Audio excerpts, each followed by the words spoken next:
सार्वजनिक भूमिका आज मैं आपके सामने रख रहा हूँ। जो ईवीएम के मशीन के बारे में हमारे कई कार्यकर्ताओं ने मुद्दे उपस्थित किए और ये बात अब पिछले मध्य प्रदेश के चुनाव से शुरू होते हुए आगे बढ़ते हुए हरियाणा के चुनाव और फिर अब जो महाराष्ट्र के चुनाव तक पहुंची कि जहां पे हमने, हमारी लीगल टीम ने, हमारे प्रमुख नेताओं ने दिल्ली में इलेक्शन कमीशन के केंद्रीय पदाधिकारियों को जाके मिल के जो है अपनी शंकाएं और अपनी कंप्लेंट्स रखी, लेकिन आज तक उसका योग्य जवाब इलेक्शन कमीशन से नहीं मिला।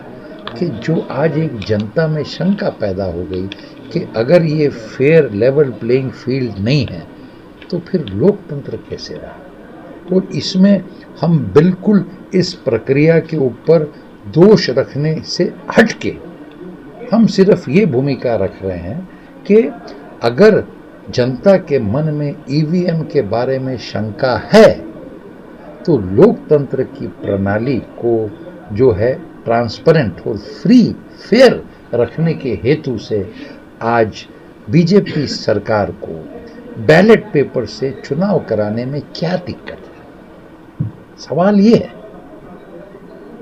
और अब तो सोशल मीडिया पे पुराना हमारे प्रधानमंत्री जी का, मोदी जी का वीडियो भी वायरल है जिसमें वो खुद मांग कर रहे हैं कि ईवीएम जो है मैनिपुलेट की जा सकती है और बैलेट पेपर से चुनाव होगा। तो सवाल ये है कि अगर बीजेपी को इतना विश्वास है और कि भाई कोई ईवीएम में गलत प्रकार नहीं हो रहा तो एक चुनाव बैलेट पेपर का करा के दिखा ले। अगर वो जीतेंगे तो हम नतमस्तक होंगे। लेकिन आज कांग्रेस पार्टी का नहीं, आज जनता के मन में ये शंका है। हम तो सिर्फ उसकी आवाज बन के इस मुद्दे को रख रहे हैं। तो ये सारी बातें जो है चर्चा में आई, लेकिन चर्चा ऑनगोइंग है। इसलिए मैंने कहा कि इस बारे में फिर सबने तय किया कि एक अगली बैठक करनी है, उसके बाद फिर आगे की दिशा तय होगी। आप लोग मूल रूप से ये सवाल कर रहे हैं तो मुझे एहसास हो रहा है कि कांग्रेस के बारे में आपको बहुत चिंता है, तो मैं आपका बहुत सम्मान करता हूँ। शायद आप भी कांग्रेस विचारधारा से जुड़े हुए हैं तो आप मेरी बात को समझेंगे कि ऐसा है कि कांग्रेस में जो है लोकतंत्र है। कांग्रेस पार्टी के अब जो 2 दिन का उपक्रम हुआ, मेरे संग मेरे प्रभारी जिला अध्यक्ष हम कम बोले, हमने कार्यकर्ताओं की बात सुनी। और ये प्रक्रिया सिर्फ इंदौर में नहीं हो रही, पूरे प्रदेश में हो रही है। राहुल जी जाते हैं, प्रियंका जी दौरे करती हैं, खड़गे जी जाते हैं, सामान्य कार्यकर्ता से मिलते हैं, बात सुनते हैं।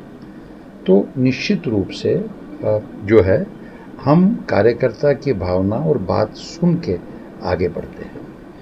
अब देखिए कि किसी भी परिवार में, हम हमारे खुद के परिवार में, आपके खुद के परिवार में जो है कुछ बातों पे देखने का दृष्टिकोण अलग हो सकता है, लेकिन हमारा कार्यकर्ता अनुशासन को मानने वाला कार्यकर्ता है। वो जो पार्टी का निर्णय होता है उसको मान के चलता है।